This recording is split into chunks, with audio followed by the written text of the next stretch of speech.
નમસ્કાર, હું છું ગોપી ગાંગર. આપ જોઈ રહ્યા છો નિર્ભય ન્યૂઝ. હવે પુરુષોત્તમ રૂપાલાનું શું થશે? પુરુષોત્તમ રૂપાલાએ આજે પોતાનું નોમિનેશન તો ફાઇલ કરી દીધું છે કે ક્ષત્રિય જે છે તે હવે ખરેખર વટ અને વોટ ની આ લડાઈમાં વોટ જીતશે કે વટ જીતશે આ ચર્ચા પણ થાય છે. અને પુરુષોત્તમ રૂપાલા ખરેખર 19મી તારીખ સુધીનું અલ્ટિમેટમ આપી દેવામાં આવ્યું છે ક્ષત્રિય સમાજ દ્વારા, અને કહેવામાં આવ્યું છે કે જો 19મી સુધી પુરુષોત્તમ રૂપાલા ફોર્મ પાછું નથી લેતા તો ઓપરેશન રૂપાલા પાર્ટ 2 ની શરૂઆત કરવામાં આવશે.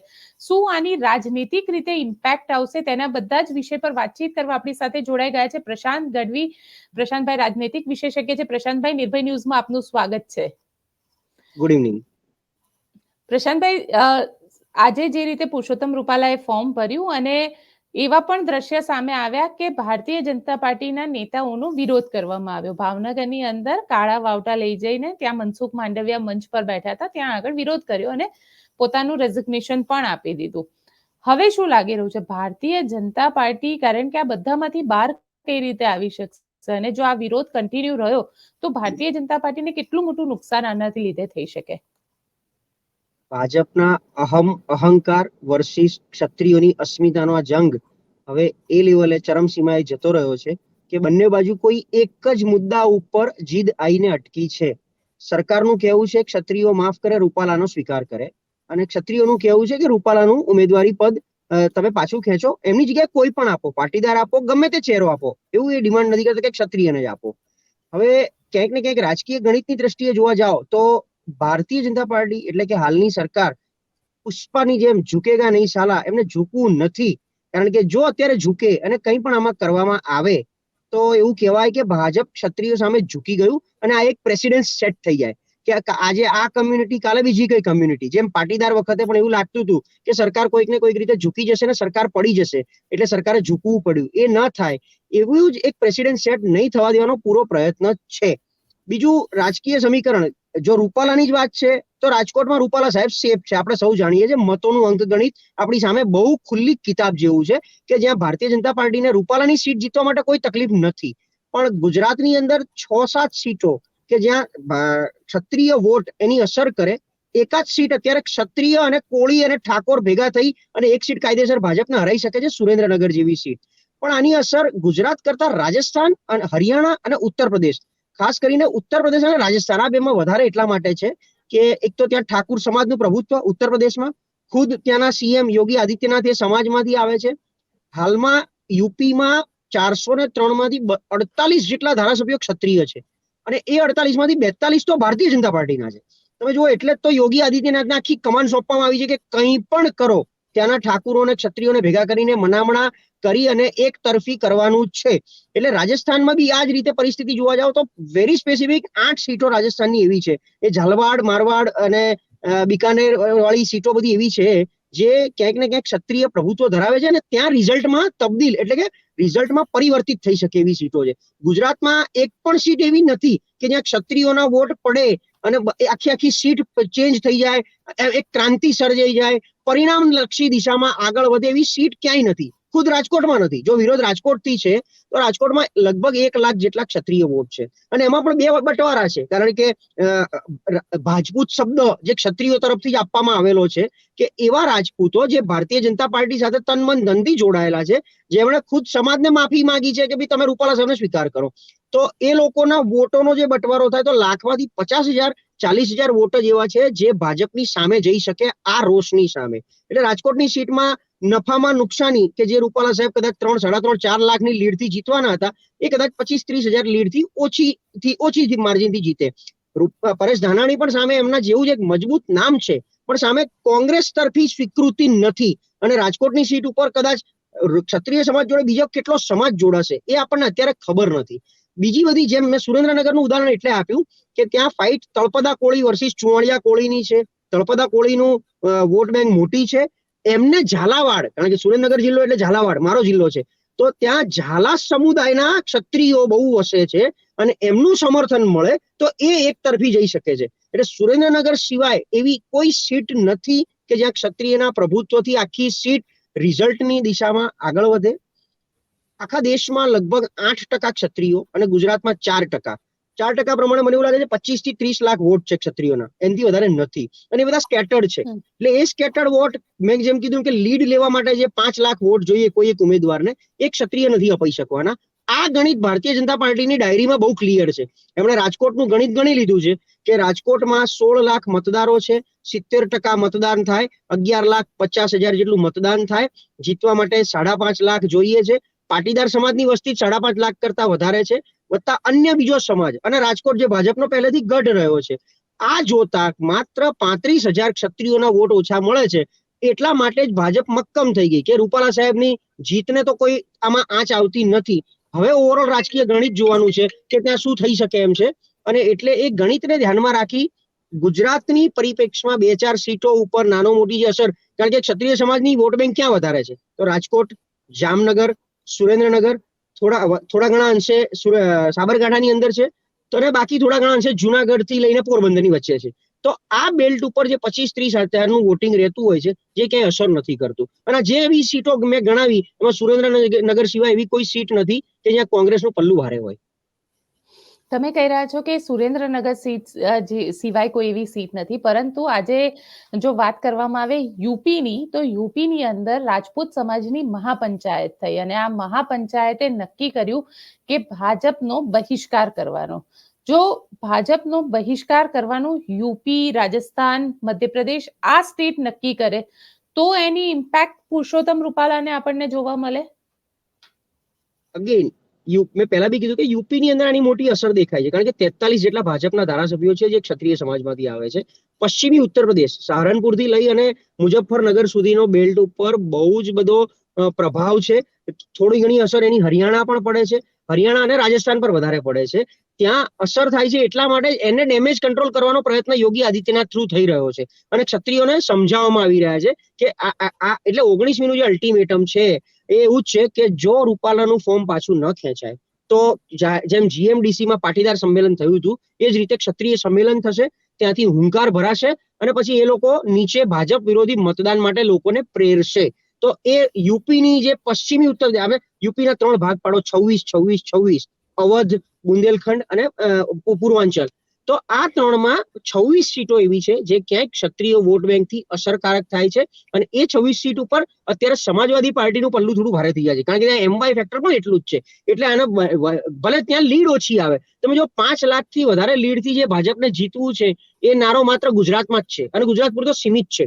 તમે બીજે ક્યાંય નહીં સાંભળો, કારણ કે બીજે બધા સમાજનું પ્રભુત્વ છે, બધા રાજકીય પાર્ટીનું અને સ્થાનિક એટલે પ્રાદેશિક પક્ષોનું પણ પ્રભુત્વ વધારે છે. એટલે પશ્ચિમી ઉત્તર પ્રદેશની 26 સીટો જો આપણે લઈ લઈએ પૂર્વાંચલની, ત્યાં લીડ બહુ જ પ્લસ માઇનસ થાય છે. અને એટલા ત્યાં એવું પણ થાય, તમને એકાદ સીટ એવી જોવા મળશે જે 2-5 હજારથી પણ જીતવામાં આવી હશે.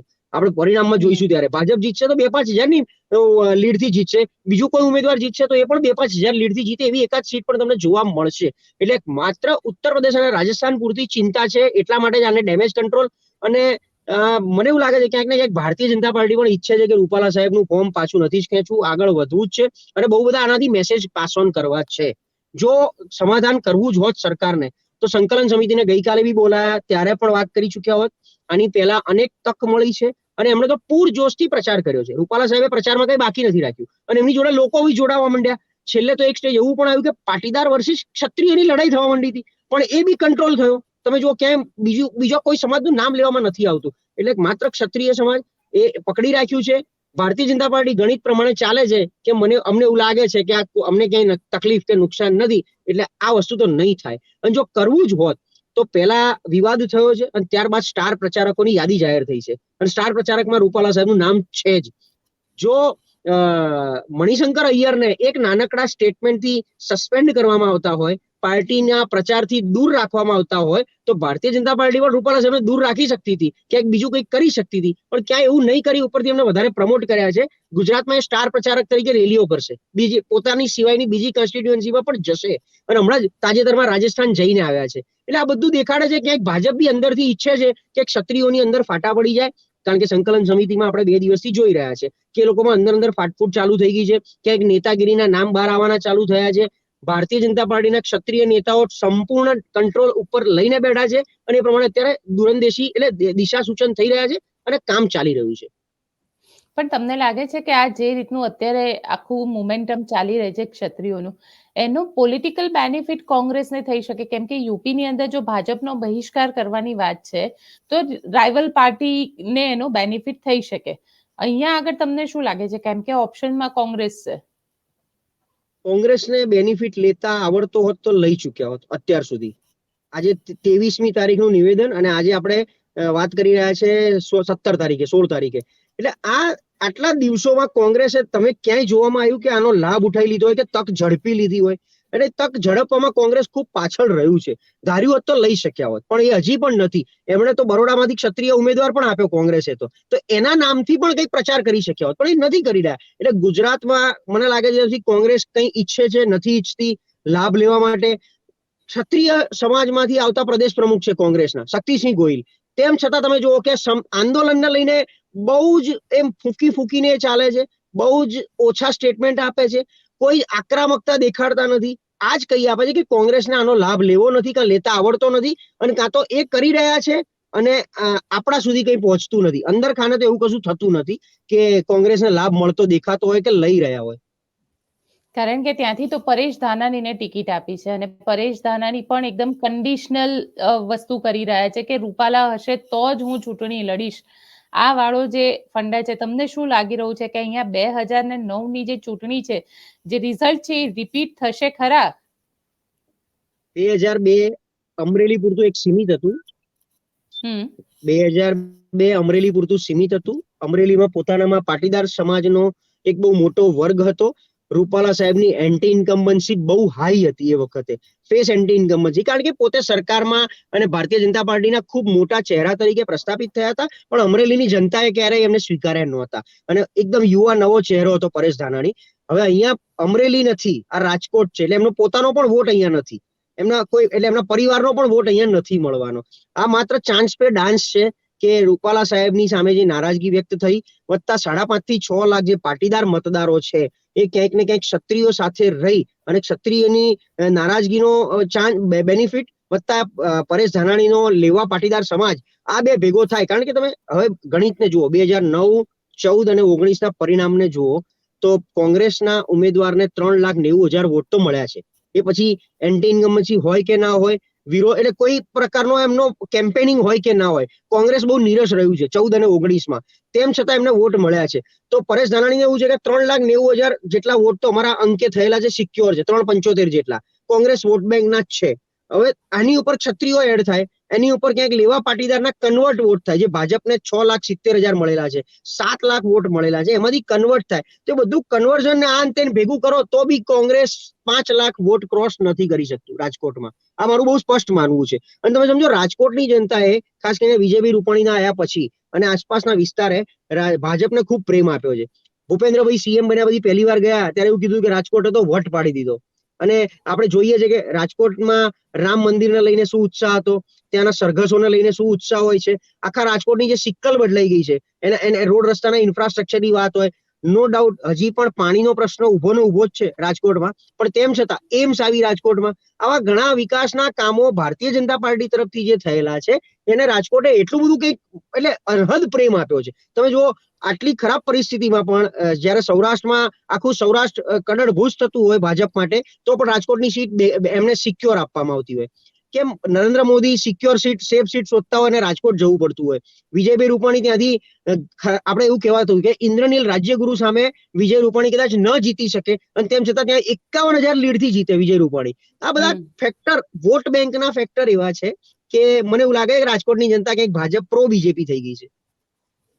તમે એવું કહી રહ્યા છો કે પ્રો બીજેપી થઈ ગઈ છે. માની લઈએ કે પુરુષોત્તમ રૂપાલા કન્ટિન્યુ રહેશે, જે અત્યારે લાગી રહ્યું છે, અને વોટિંગ પતી જાય તો ક્ષત્રિય સમાજ જે અત્યારે પુરુષોત્તમ રૂપાલાને હટાવવાની વાત કરે છે, ક્યાંક હાશિયામાં ધકેલાઈ જશે? આ લડાઈ ઘણા સમયથી ચાલે છે કે ભાજપ ક્ષત્રિયને ક્યાંક દૂર રાખવા માંગે છે. બહુ સ્પષ્ટ વાત છે આ. એ પછી પાટીદાર વર્સિસ ક્ષત્રિયની વાત હોય જૂની, ભાજપ એ સવર્ણ વર્ગની કોમ ચોક્કસ છે, સવર્ણ વર્ગનો પક્ષ ચોક્કસ છે. બીજેપી બ્રાહ્મણ, જૈન અને પાટીદાર માટે જ બનેલી આ પાર્ટી છે. એટલે ક્યાંક ને ક્યાંક ક્ષત્રિયોનું એ એક્સેપ્ટન્સ ભાજપમાં ક્યારેય નહીં આવે. આપણે બે ચર્ચા કરી રહ્યા છીએ અને કરતા જ રહેવાના છીએ. ભાજપ ક્યારેક ક્ષત્રિય સીએમ નહીં આપી શકે, પાટીદાર બ્રાહ્મણને જૈન સીએમ 100% આપી શકશે. એટલે ભાજપ પણ અંદર ખાને ઈચ્છે છે કે ક્ષત્રિયોની નારાજગી થોડી ઘણી રહે અને જેટલાને ગરજ છે રાજકીય એ ભાજપ સાથે રહે, બાકી નહીં રહે તો અમને કોઈ નુકસાન નથી. આ ભાજપની માનસિકતા હું આપની આગળ વ્યક્ત કરી રહ્યો છું. હું કોઈ પાર્ટીનો પ્રવક્તા છું નહીં, આપને ખબર છે. એટલે ભાજપ પણ ક્યાંક ઈચ્છે છે કે ક્ષત્રિયો થોડાક અમારાથી દૂર રહે અને જેટલા છે એટલા એમના ગરજ અને મજબૂરીથી અમારી જોડે છે, એ સ્પષ્ટ ચિત્ર અહીંયા કહી આપે છે. અને એ સ્પષ્ટ ચિત્ર એ રૂપાલાના કેસની અંદર પણ દેખાઈ રહ્યું છે.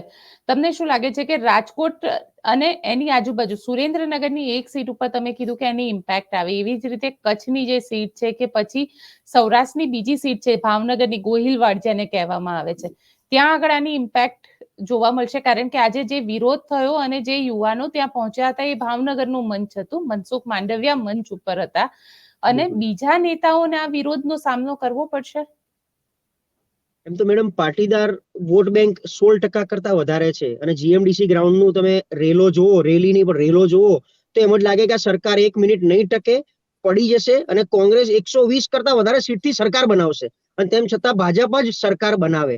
એમ ક્ષત્રિય વોટ છે, જો જે થયું છે બહુ ખોટું થયું છે. રૂપાલા સાહેબનું નિવેદન સાખી લેવાય એવું નથી. એમણે સીધું બહેનો દીકરીઓ ઉપર જ જેને કહેવાય પ્રહાર કરેલા છે, એ સાખી લેવાય એવું નથી. પણ જે વોટ બેંક છે ને બહુ સ્કેટર્ડ છે. આજે મેં જે 25 લાખ વોટર્સ ગણાયા તમને ક્ષત્રિયોના ગુજરાતમાં, એ 26 સીટ ઉપર સ્કેટર્ડ છે. આપે જ ગણાવી દીધા. ભાવનગરનો ગોહિલવાડ હોય, સુરેન્દ્રનગરનો ઝાલાવાડ હોય, કચ્છનો જાડેજાનો પટ્ટો હોય, જામનગર જાડેજા બેલ્ટ હોય. આ બધા બેલ્ટ જે છે એ બહુ સ્કેટર્ડ છે. જે 11 લાખનું જે વોટિંગ થવાનું છે એની સામે બહુ જ નાનો થઈ જાય છે ટકાવારીની દ્રષ્ટિએ. એ 5-10% થઈ જાય છે. હવે તમે જુઓ 2019ના પરિણામમાં કોંગ્રેસના એક પણ ઉમેદવારને 30% કરતા વધારે વોટ નથી મળ્યા. હાઈએસ્ટ વોટ 28% છે, 29% છે. અમુક લોકો 19% સુધી નીચે ઉતરી ગયા છે. તો 28-30%નું વોટિંગ જ મળે છે અને બીજેપી 52 થી લઈને 70% સુધી ગયું છે.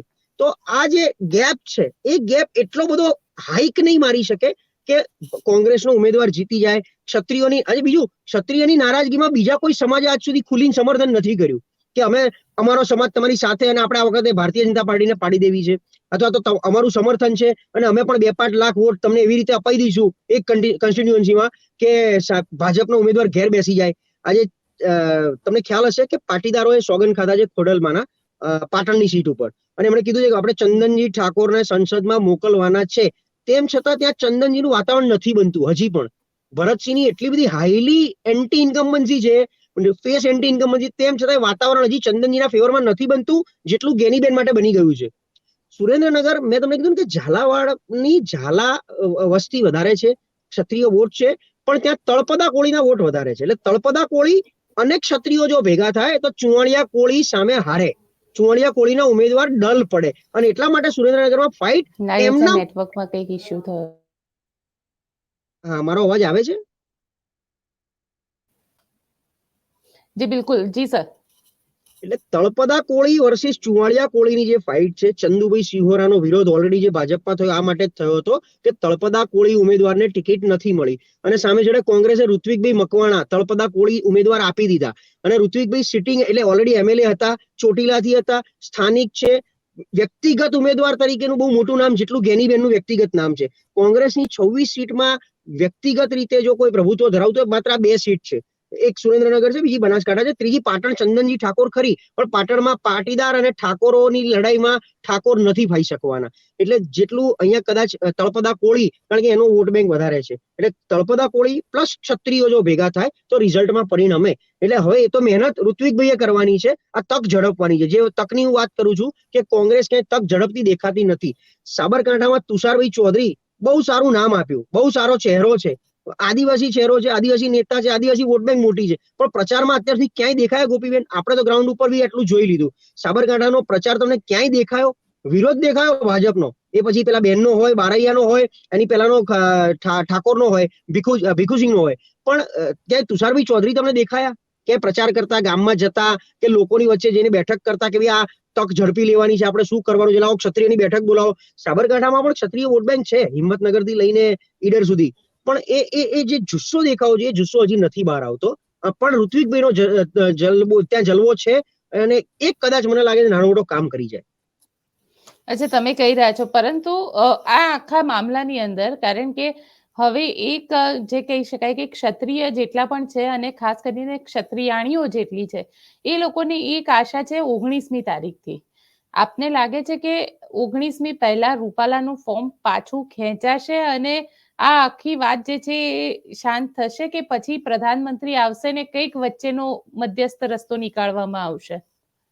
મને એવું લાગે છે કે નરેન્દ્રભાઈ ડાયરેક્ટ જેમ કિસાન આંદોલન વખતે આપણે કહેતા હતા કે હવે એક સ્ટેજ આવી ગયું છે કે પીએમ ડાયરેક્ટ વાત કરવી પડશે, તો નરેન્દ્રભાઈ પોતે ડાયરેક્ટ સંકલન સમિતિ સાથે વાત કરે અથવા તો ક્ષત્રિય સમાજના 10-20 આગેવાનો પોલિટિકલ ને નોન પોલિટિકલ બંને એ લોકોને બોલાવીને કદાચ એ પોતે સમાધાન પોતે એકવાર રિક્વેસ્ટ કરે, જે રીતે સરકાર અને CR પાટીલ કરી ચૂકી છે એ પોતે રિક્વેસ્ટ કરે. બાકી જો ખરેખર નાનું મોટું પ્લસ માઇનસ હોત કે રૂપાલાના ફોર્મમાં અસમંજસ છે, કદાચ ખેંચવું છે નથી ખેંચવું, તો એમનું ફોર્મ આજે ના ભરાયું હોત, તો 18મી સુધી પણ એને હોલ્ડ કરી શક્યા હોત. અને સામે બીજા કોઈ ઉમેદવારની તૈયારી, આજે એક નામ આવ્યું છે કે પુષ્કર પટેલને ઇનડાયરેક્ટ હિન્ટ આપવામાં આવી છે, પૂર્વ standing committee chairman Rajkot corporation, એને એક નાની મોટી હિન્ટ આપી છે કે કદાચ આગુ પાછું થાય તો એમને તૈયારી બતાવવામાં આવશે ઉમેદવારી ભરવા માટેની. પણ એ પણ વાતમાં એટલો બધો હજી આપણી સાથે કઈ કોન્ક્રીટ વાત આવી નથી. એટલે જો ફોર્મ ના ભરવું તો આટલી મોટી આજે સભા, જે કઈ સ્ટેજ ઉપરથી ભાષણો થયા, જે કઈ રેલી યોજી અને આવેદન એટલે ફોર્મ ભરવામાં આવ્યું છે નામાંકન, એ જોતા મને એવું લાગે છે કે ભાજપ તો માનસિક મક્કમ થઈ ગયું છે કે આ કોઈ હદે હવે પાછું નહીં જાય અને આ એક પ્રેસિડેન્ટ સેટ થાય. કારણ કે આજે આ સમાજનું થયું, કાલે બીજો કોઈ સમાજ બીજી કોઈ રીતે ઉગ્ર થઈ જશે. એટલે પ્રેસિડેન્ટ્સને તોડવા માટે રૂપાલાને લડાવવા જરૂરી છે. ભાજપના મનમાં આવું મને લાગી રહ્યું છે. અને ભલે હારે, કારણ કે હારવાના નથી એ પણ ખબર છે. જે ડેમેજ છે બહાર છે, તો બહાર જે છે યુપી અને રાજસ્થાન એ લોકો એ મેનેજ કરી શકાય એવી પોઝિશનમાં છે ભારતીય જનતા પાર્ટી. એટલા માટે થોડો કોન્ફિડન્સ મને, એટલે કદાચ ઓવર કોન્ફિડન્સ હોઈ શકે, કદાચ હું બી ખોટો પડું ભવિષ્યમાં, આપણને ખબર નથી ક્યાં શું થશે. પણ 19મીનું અલ્ટિમેટમ શું કામ?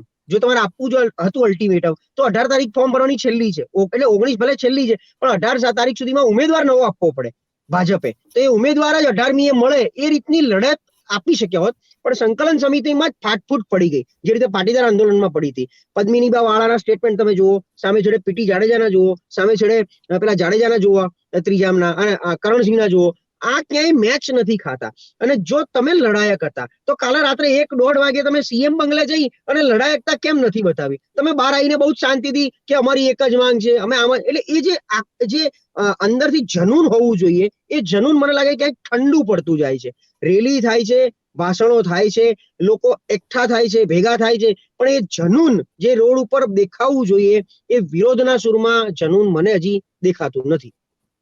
અચ્છા, છેલ્લો સવાલ, શું લાગે છે હવે રૂપાલા ચૂંટણી લડશે કે નહીં લડે? આપનું ફાઇનલ શું કહી રહ્યું છે? રૂપાલા સાહેબ ચૂંટણી લડશે હવે એવું મને લાગે છે. ફોર્મ ભરી ગયું છે અને નહીતર તો એક દિવસ ખેંચી શક્યા હોત, 16ની 17, 17ની 18 કરી શક્યા હોત. પણ એ ફોર્મ ભરવાનું જ છે અને લડવાનું જ છે એવા મૂળથી આગળ વધી રહ્યા છે. અને ભારતીય જનતા પાર્ટીએ ક્લિયર મેસેજ આપી દીધો છે કે તમારા બાબુભાઈ જમનાભાઈ પટેલે જેમ કીધું એમ કે 5-25 હજાર વોટથી કોઈ ફરક નથી પડતો, એમ ભાજપ એવું ક્લિયર કન્વે કરી રહ્યું છે કે તમારા 25-30 હજાર વોટ ઓછા થશે, મારી રાજકોટની સીટને અસર નહીં થાય. બીજું ક્યાંક કોઈ એકાદ સીટ આગી પાછી થશે પણ રૂપાલા જીતશે, એ અમારા માટે બહુ જ છે. પછી જે જવાબ આપવો હશે એ ભાજપ આપી દેશે. આવું કંઈક માઇન્ડસેટ બનાવીને બેઠું છે. ચલો પ્રશાંતભાઈ, આપ અમારી સાથે જોડાયા તેના માટે ખૂબ ખૂબ આભાર. તો આ તો પ્રશાંત ગઢવી પોલિટિકલ એનાલિસ્ટ છે. તેમનું જે વિશ્લેષણ છે ખૂબ જ સચોટ હોય છે અને એ જ સચોટમાં એમને કહી દીધું છે કે રૂપાલા તો લડશે. અત્યારે ભારતીય જનતા પાર્ટીએ જે માઇન્ડસેટ બનાવ્યું છે એ કંઈક આ રીતનું બનાવેલું છે કે રૂપાલાને જીતાડવાના, એટલે ક્યાંક એક જે સંદેશ આપવાનો છે એ સંદેશ સીધો જાય. આપ શું વિચારી રહ્યા છો રૂપાલાને લઈને? કોમેન્ટ બોક્સમાં ચોક્કસથી જણાવજો. અમારી ચેનલ નિર્ભય ન્યૂઝને લાઇક, શેર અને સબસ્ક્રાઇબ કરવાનું ભૂલશો નહીં. જો અમારો વિડીયો આપને પસંદ આવ્યો હોય તો તમારા મિત્રો સાથે અમારા વિડીયોને શેર કરો અને અમારી ચેનલ નિર્ભય ન્યૂઝને સબસ્ક્રાઇબ કરાવડાવો. Thank you.